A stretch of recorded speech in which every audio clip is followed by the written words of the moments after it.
I just have to say that I object strenuously to your use of the word hilarious.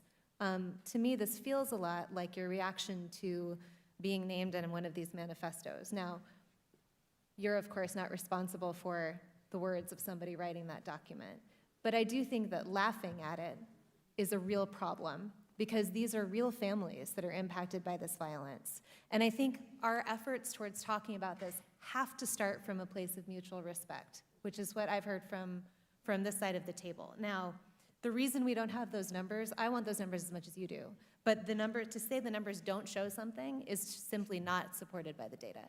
Okay, and I have 38 seconds left, Ms. Mulligan, if you want to respond within that time. The only thing I would add is that it's in the name. Terrorism, domestic terrorism, it terrorizes us. It terrorizes us in our homes. It terrorizes us in our schools. And to the points made by the other panelists, it is disproportionate to its impact on any individual life, and it's not.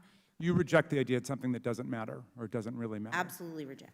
Okay. All right, so here's where we are. Every member now has had 5 minutes and... Okay, and Mr. Clay, so we have 2 members who have not. So I'm going to go to the 2 members who have not yet, and we'll give an opportunity for a closing thought to any member who wants before we go. Am I next to respond, or is Mr. Meadows? I thought Mr. Meadows was next. Mr. Meadows, okay. Mr. Meadows is next, then Mr. Clay, then to you, Mr. Jordan. Ms. Owens, obviously this is a gang up on you. You know, we're giving these witnesses the ability to do a rebuttal on you, and so you know, I find it unfair, Ms. Belew. I mean, you know, candidly, for you to show mutual respect and then you to go after Ms. Owens, it's not appropriate. So, Ms. Owens, you can have 4 minutes and 34 seconds to respond. However, yield for a second. I'll yield to. Thank you. I believe, Ms. Owens, when you used the word hilarious, it was referencing the fact that no one had asked you a question. It wasn't to the subject matter of the hearing. Is that right?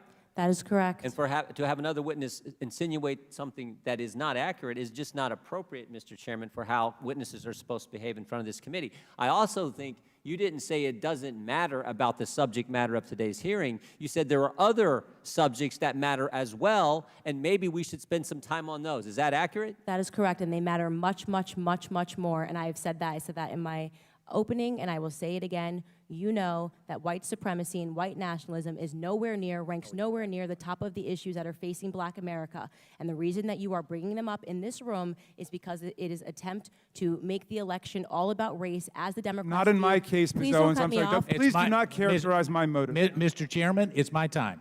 Yeah, it's my time. You've got your time, Mr. Meadows. I'll give you 3 more seconds.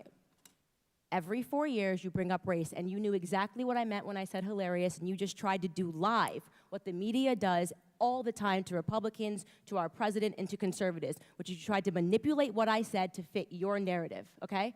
I was not referring to the subject matter that is hilarious. I said it's hilarious that we are sitting in this room today, and I've got 2 doctors and a missus, and nobody can give us real numbers that we can respond to so we can assess how big of a threat this is. Because you know that it is not as big of a threat as you are trying to make it out to be, so that you can manipulate. And the audacity of you to bring up the Christchurch shooting manifesto and make it seem as if I laughed at people that were slaughtered by a homicidal maniac is, in my opinion, absolutely despicable. And I think that we should be above that.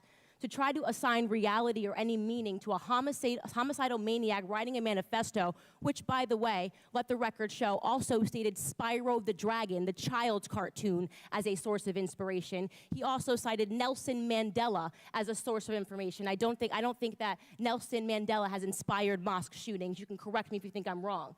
You would rather assign meaning to a homicidal maniac than to actually address the things that I said today that are actually harming Black America. Number 1, father absence. Number 2, the education system and the illiteracy rate. Illegal immigration ranks high, abortion ranks high, white supremacy and white nationalism, if I had to make a list again of 100 things, would not be on it. This hearing, in my opinion, is a farce, and it is ironic that you're sitting here and you're having 3 Caucasian people testify and tell you what their expertise are. Do I know what my expertise are? Black in America. I've been Black in America my whole life, all 30 years, and I can tell you that you guys have done the exact same thing every 4 years ahead of an election cycle, and it needs to stop. I'll yield back. Thank you, Mr. Meadows. And now